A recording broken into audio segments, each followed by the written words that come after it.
Bonjour les étudiants de tronc commun scientifique, je vous présente le chapitre 2, les facteurs climatiques et leurs relations avec les êtres vivants. En arabe, العوامل المناخية وعلاقتها بالكائنات الحية. Alors, activité numéro 1, les facteurs, on va étudier dans cette activité numéro 1, les facteurs climatiques, العوامل المناخية. Problème qu'on doit soulever, qu'est-ce qu'un climat? ما هو المناخ؟ Quels sont les différents types de facteurs climatiques et comment peut-on les mesurer؟ ما هي أنواع العوامل المناخية وكيف يمكن قياسها؟ Pour répondre à ce problème, répondre au problème, premièrement, qu'est-ce qu'un climat? Un climat, c'est l'ensemble des conditions atmosphériques caractérisant une région donnée, telles que la température, les précipitations, l'humidité, la luminosité, le vent, la pression et ainsi de suite, etc.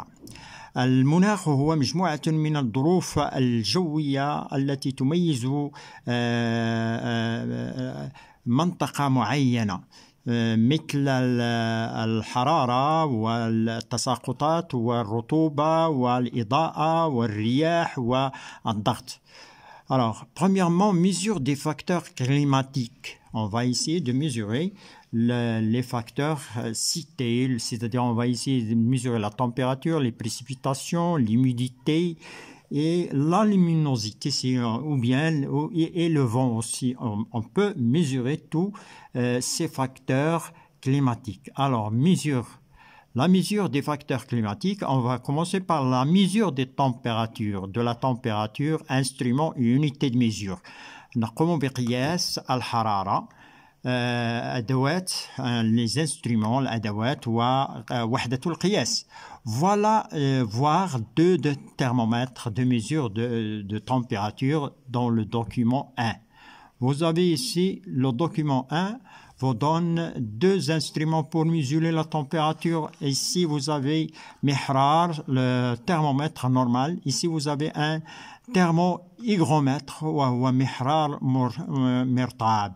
Il nous permet de mesurer deux facteurs, la température et l'humidité. Thermohygromètre, c'est un instrument qui nous permet de mesurer la température et l'humidité. Ici, vous avez un thermomètre simple. Alors, on passe maintenant à la mesure, les différentes mesures. La température se mesure quotidiennement à l'ombre à l'aide d'un thermomètre. تقاس درجة الحرارة في الظل بواسطة المحرار. Les unités de mesure de la température sont وحدات القياس الحرارة هي degré Celsius et degré Kelvin. Un degré Kelvin, c'est l'unité internationale. Et degré Fahrenheit, qui est égal à 1 degré Fahrenheit est égal à 1,8 degré Celsius plus 32. Alors, la relation entre degré Celsius et degré Kelvin est la suivante. العلاقة بين degré Celsius و degré Kelvin est la suivante. 0 degré Celsius est égal à 273,2 degrés Kelvin. Donc, 0 est égal à le début de la température. 0 degré Celsius est égal à 273,2 degrés Kelvin. 1 degré Celsius est égal à 274,2. On a ajouté le 1 au 273. 1 est égal à 274,2.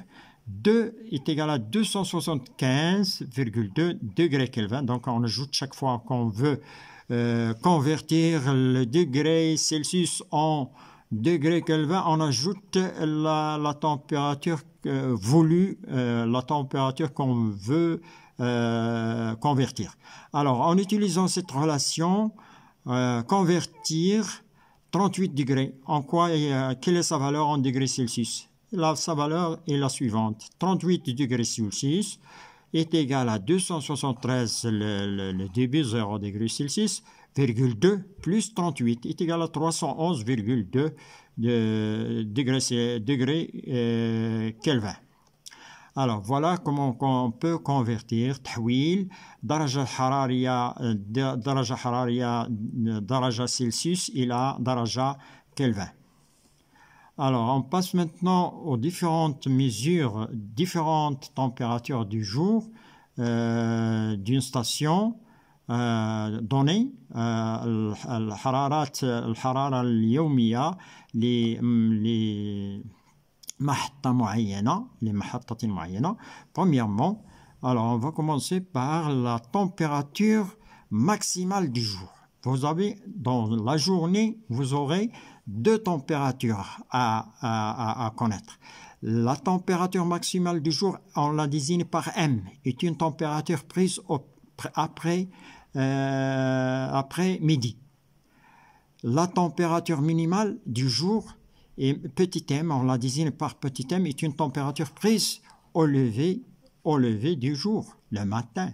Donc ici, après-midi, on peut prélever ou bien on peut prendre une mesure, mesurer la température que l'on appelle une température maximale. La température maximale du jour, la température minimale du jour, elle est prise au lever du jour, c'est-à-dire le matin. Vous avez aussi les différentes températures du jour. On peut calculer aussi la moyenne des températures du jour. La moyenne de ces températures du jour, on va dire qu'une journée a une température moyenne de cette façon, qui est égale à 40 T. T est égal à la moyenne, la température maximale plus la température minimale divisée par 2. الحرارة القصوى لليوم والحرارة الدنيا لليوم نشير إليها بM كبيرة والدنيا نشير إليها بM صغيرة. ويمكن معدل حرارة اليوم T.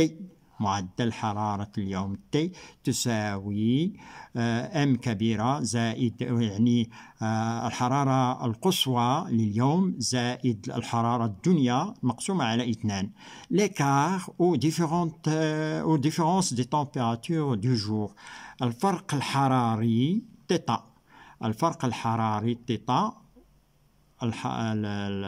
لليوم الفرق الحراري تيتا ou bien l'écart thermique aux différences de température du jour. الفرق الحراري تيتا لليوم تساوي M كبيرة ناقص M صغيرة يعني الحرارة القصوى لليوم ناقص الحرارة الدنيا. On passe maintenant à une autre température, la moyenne. Donc ici, on a parlé déjà de la moyenne des températures du jour. On va passer maintenant à la moyenne des températures mensuelles.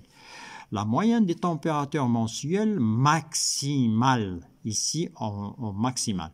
On va la calculer grand M, la moyenne des températures maximales. M, grand M, est égal M du jour, le M, la grande température M du jour 1, plus le jour 2, plus le jour 3, les M des jours, jusqu'à la fin du mois, c'est-à-dire jusqu'à le jour 30. On la divise par 30, on obtient la moyenne des températures mensuelles maximales.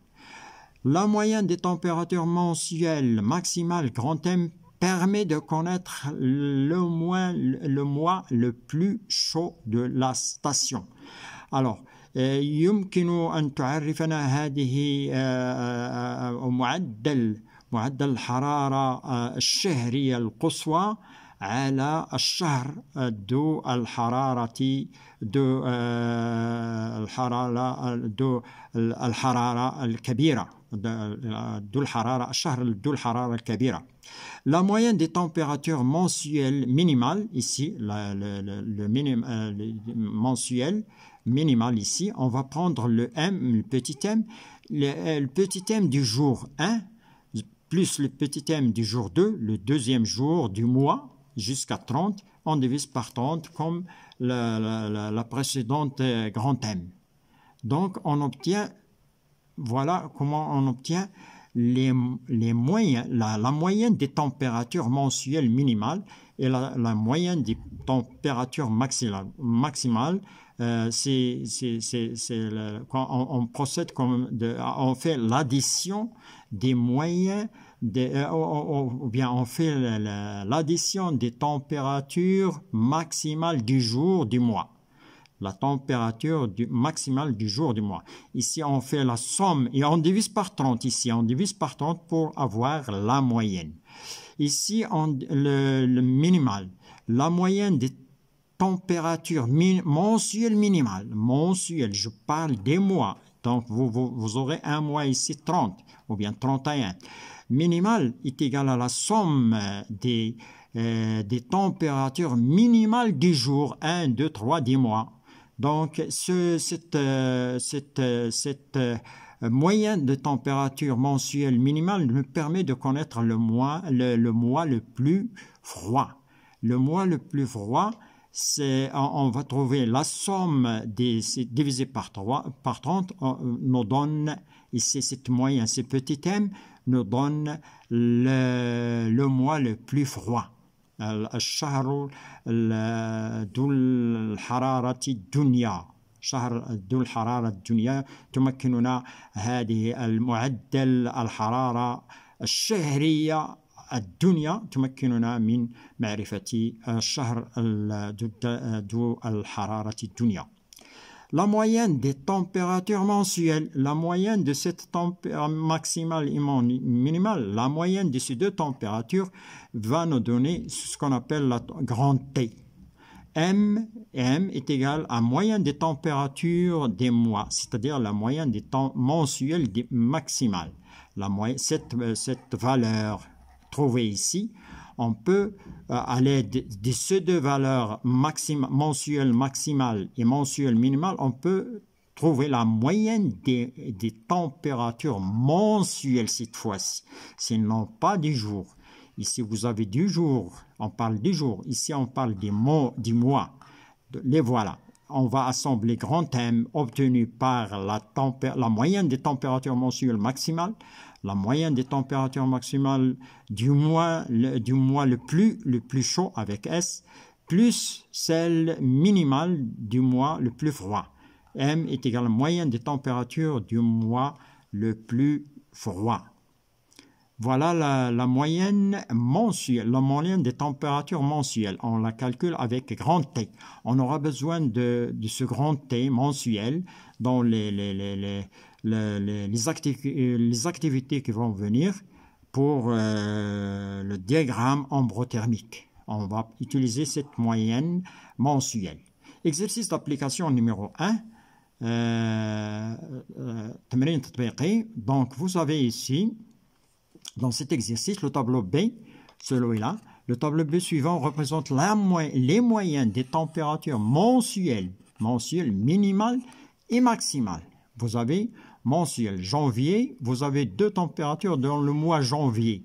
Vous avez la moyenne des températures maximales et la moyenne des températures minimales. Février, ainsi de suite. Chaque mois, vous aurez deux températures maximales et minimales. La moyenne, de toute façon, il s'agit de la moyenne parce qu'elle provient du jour. La moyenne du jour ici. La moyenne du jour de chaque mois. Alors, on vous demande ici, le tableau suivant représente les moyennes des températures mensuelles, minimales et maximales dans 4 stations du Maroc, Erfoud, Tifelt, Ouelmess et Ouarzazate. Voilà les stations dans lesquelles on vous donne les moyennes des températures mensuelles, minimales et maximales. Voilà, maximale, minimale dans février, dans la station Erfoud.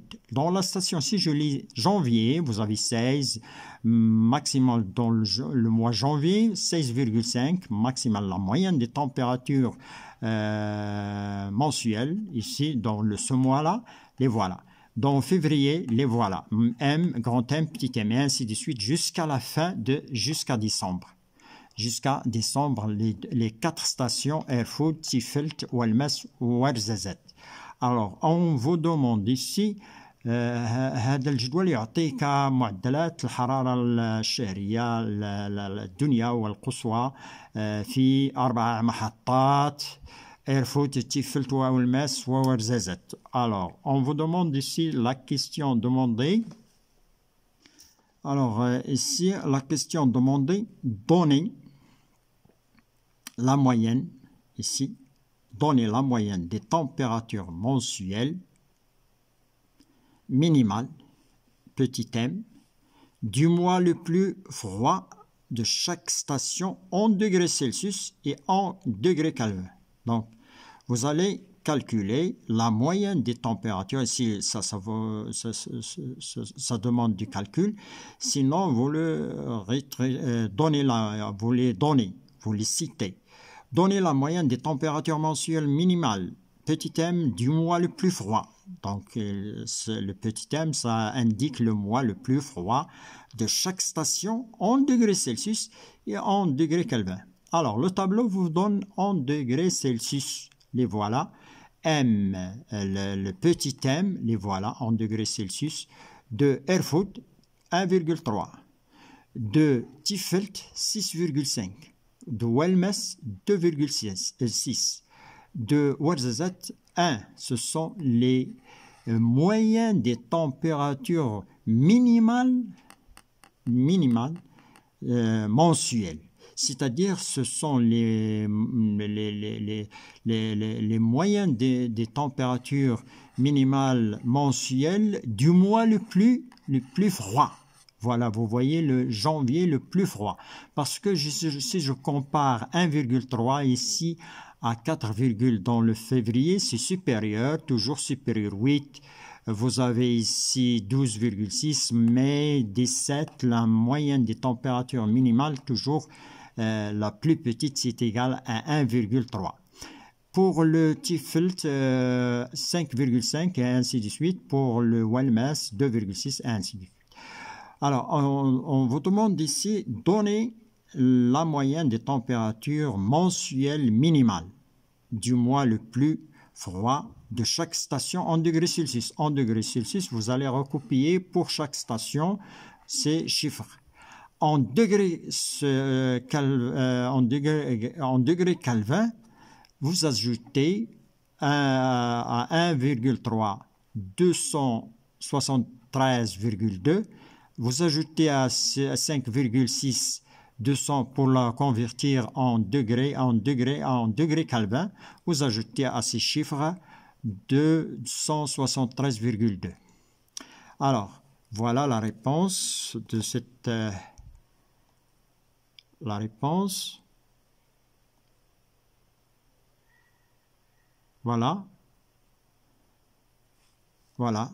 Erfurt aime la moyenne des températures minimales pour Erfurt du mois le plus froid est égale à 1,3, comme je l'ai cité auparavant. 1,3 degrés Celsius. En degrés Kelvin, vous ajoutez 1,3 plus 273,2, ça vous donne 274,5 degrés Kelvin. Même chose, chaque fois, Tiefeld, vous prenez la valeur de petit m comme degré Celsius, vous lui ajoutez 273, vous obtenez un résultat que vous voyez devant vous ici. Voilà en degrés, voilà en degrés Celsius, les voilà ici, et en degrés Kelvin, voilà ici. Donnez la moyenne des températures mensuelles maximales, grand M, du mois le plus chaud cette fois-ci. C'est le contraire de cette question. De chaque station en degrés Celsius et en degrés Kelvin. Maintenant, vous prenez, je reviens. Maintenant, vous utilisez les moyennes des températures maximales du mois le plus chaud. Si vous prenez, ici vous avez juillet. Ici vous avez juillet, vous avez Erfurt 42,6. Si je poursuis les grands M, 41. Ce chiffre est le plus grand. Grand M, 34, 27. Ici, vous avez 20 et ainsi de suite. Vous poursuivez, vous allez trouver qu'il s'agit de 41,6 et la moyenne des températures maximales. Moyenne des températures maximales du mois le plus chaud. Pour Tifelt, vous allez trouver 35,81 ou bien 8 au lieu de 35. Ici, vous avez 35, mais il y a une autre température qui est plus haute. C'est 35,8 au lieu de 4. Ici, vous avez 33,8. Ici, vous avez 39,4. Ce sont des moyennes des températures maximales grand M en degrés Celsius. Pour les convertir, vous ajoutez, comme d'habitude, le 273,2. Voilà la correction. Alors, voilà la correction de cette question. Donner la moyenne des températures, donner la moyenne. Voilà, la question ici, c'est ici, donner la moyenne des températures maximales grand M, du mois le plus chaud de chaque station, en degrés Celsius, puis en degrés Kelvin. Donc, en degrés Celsius, vous les prenez du tableau, vous les voilà, en degrés Celsius, en Kelvin, vous ajoutez 273 à chaque valeur du degré Celsius et vous obtenez les différents résultats que vous voyez devant vous. 315,8 degrés Kelvin, 309, 307, 312. Vous avez le résultat qui tourne autour de 300, 309. Alors, et ainsi de suite, et 312. Alors, en déduire θ. Ici, vous avez une autre question. En déduire θ et grand T, la moyenne. θ, l'écart thermique, la différence θ, c'est la différence, ou bien l'écart thermique, ou bien la différence de température. Et grand T, c'est la moyenne des températures mensuelles. La moyenne des températures mensuelles de chaque station. Alors, déduire θ et grand T de chaque station en degrés Celsius cette fois-ci et comparer les résultats. Que constatez-vous? Alors, le résultat ici, on déduit, c'est-à-dire θ, on a les données. Ici, on a T, la grande T ici, la moyenne des températures mensuelles est égale grand M plus petit m divisé par 2. θ, l'écart thermique, ou bien la différence des températures, est égal, θ est égal à la moyenne des températures maximales moins minimales. Alors, on va l'appliquer AirFood. AirFood, vous avez la moyenne des températures ici, grand M est égal à 42, si je reviens sur le tableau, 42,6 moins 1,3 qui est petit m pour trouver 41,3 degrés Celsius, c'est le θ d'AirFood. θ de Tifelt, c'est la même chose, vous prenez un grand M moins petit m est égal à le θ. Welmess, aussi la même calcul, même opération. Warzazet, le grand M moins petit m est égal à θ qui est égal à 38,4. On passe maintenant à la moyenne des températures mensuelles. AirFood, M grand M plus petit m divisé par 2, ça vous donne 21,85. Tifelt, même chose, les voilà, ce sont les mêmes. Au lieu de soustraire les chiffres, on les additionne puis on les divise par 2.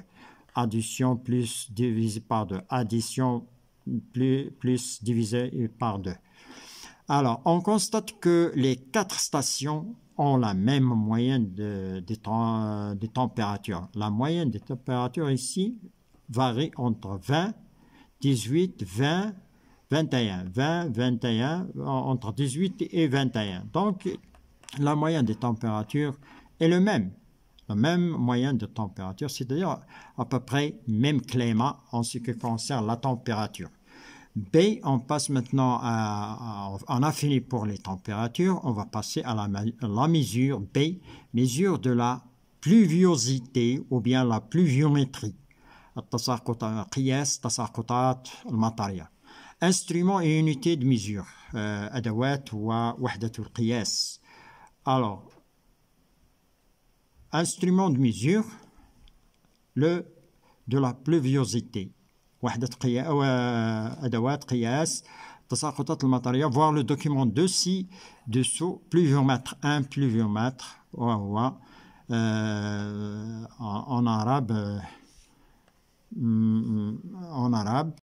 en arabe, pluviomètre, mimtar. C'est un verre dans lequel on obtient des précipitations. Donc, comme je l'ai dit, c'est un verre dans lequel on obtient des précipitations de pluie. Alors, vous avez le verre ici gradué sur le même verre. C'est ce qu'on appelle un pluviomètre, ou en arabe mimtar. Alors ici, comment on mesure avec ce pluviomètre la pluviométrie? C'est ce que nous allons aborder maintenant. Alors,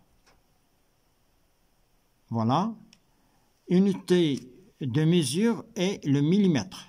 Unité de mesure de la pluviométrie ou pluviosité est le millimètre. وحدة قياس تساقط الأمطار هو المليمتر. Alors, 1 millimètre est égal à 1 litre par mètre carré. C'est-à-dire, précipitation d'un litre de pluie sur une surface de 1 mètre carré. C'est-à-dire 1 mètre de carré de sol sur terre lorsqu'il y a une précipitation, c'est-à-dire une précipitation de pluie qui est égale à 1 litre sur 1 mètre de carré de terre, on va dire qu'il y a que la pluviométrie est de 1 millimètre. Lorsqu'il y a 2 litres par mètre carré, on va dire 2 millimètres, et ainsi de suite. C'est comme ça qu'on mesure le 1 millimètre. La signification, si vous voulez, la signification de 1 millimètre. Elle signifie qu'il y a une précipitation de 1 litre de pluie sur 1 mètre carré de sol, voilà, ou bien de terre. Voilà. Alors, troisièmement, on va passer maintenant à les mesures qu'on peut. L'unité, le 1 mm. Le 1 mm signifie 1 litre par mètre carré de précipitation. Alors, on passe maintenant aux les mesures effectuées de la pluviométrie. القياسات المنجزة في التساقطات المطرية. Alors, les mesures qu'on peut effectuer, la pluviométrie journalière du jour. La pluviométrie du jour, c'est la quantité de pluie précipitée pendant une journée en millimètres. التساقطات اليومية هي كمية الأمطار المتساقطة في اليوم بالمليمتر. La moyenne mensuelle des précipitations P. معدلات تساقطات P. معدل تساقطات شهري. معدل تساقطات شهري P. À quoi est égal P? P est égal à la somme des précipitations du jour du mois. C'est-à-dire, exemple P, si nous voulons savoir la moyenne mensuelle des précipitations est égale P est égal à P, c'est-à-dire la moyenne du jour 1, P, la moyenne, c'est la quantité de pluie précipitée dans une journée en millimètres. Alors, cette quantité précipitée dans une journée est appelée P. P. La moyenne mensuelle, cette fois-ci, ce n'est pas journalière. Moyenne, c'est-à-dire la quantité de précipitations journalières assemblées entre eux. Le jour 1, le jour 2, le jour 3 jusqu'à le jour 30 ou bien 31, on obtient la somme. La somme, il n'y a pas de division ici, on obtient la somme. Exemple, le moyen mensuel des précipitations est égal à P. Ce P est égal à la somme des précipitations du jour du mois. Tout simplement, la somme des précipitations du jour du mois, comme ici. On additionne les précipitations du jour jusqu'à 30, on obtient P, la moyenne mensuelle des précipitations P. On passe maintenant à la page 4, la moyenne annuelle cette fois-ci. Mensuelle, on va passer à l'annuel. C'est la somme des précipitations du mois mensuel. La somme des précipitations mensuelles du mois juin, février, mars, ainsi de suite. La somme, ça vous donne la moyenne annuelle des précipitations. Ici, il n'y a pas de division par 12. La moyenne, on additionne tout simplement. Alors, exercice d'application, complétez le tableau suivant. Le document 2, en calculant PA.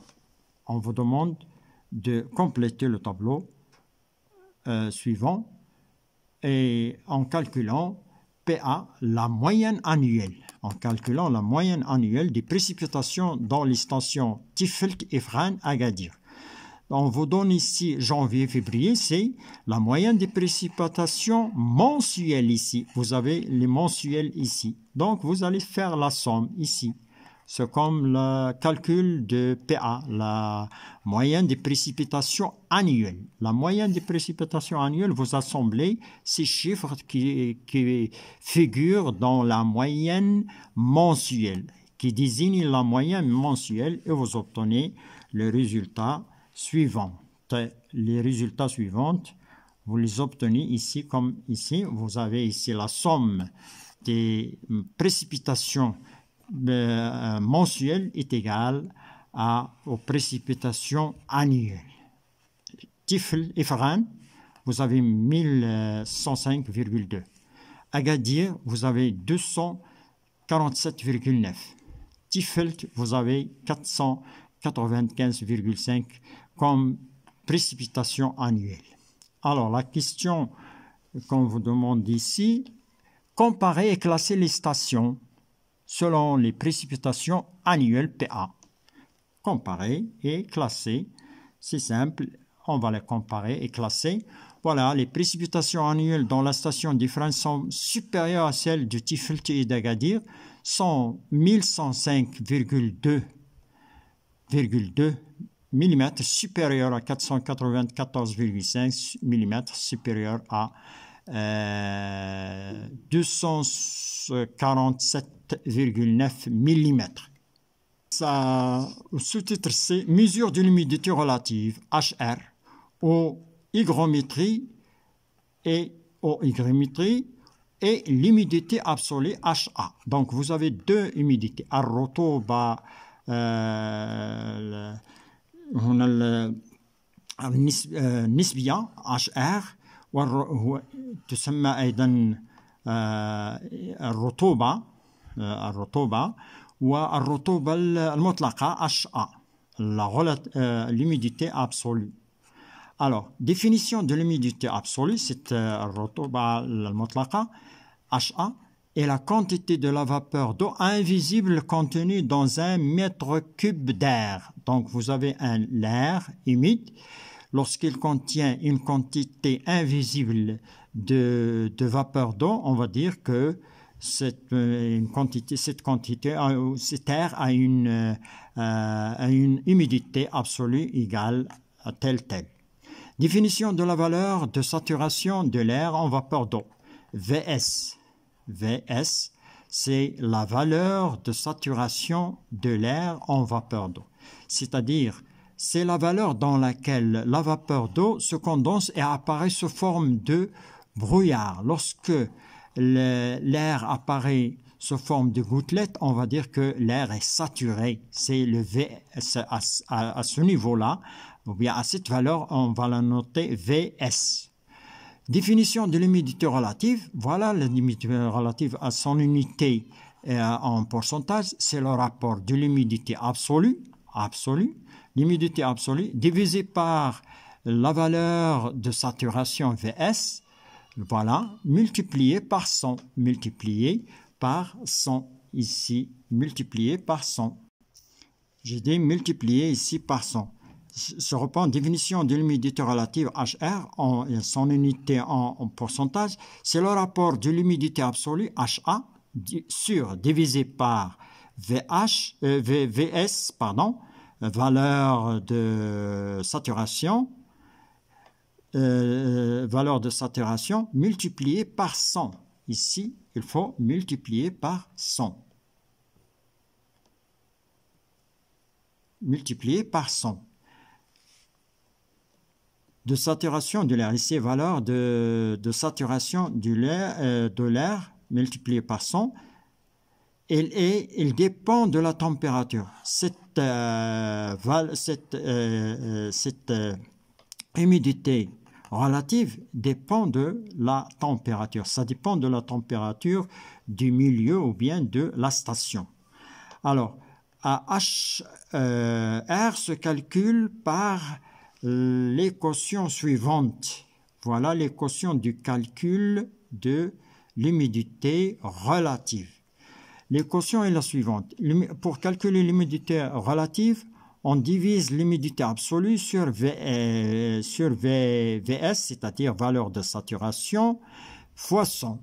HR est humidité relative en pourcentage, en pourcent, l'unité en pourcent. H, humidité absolue en grammes par mètre cube.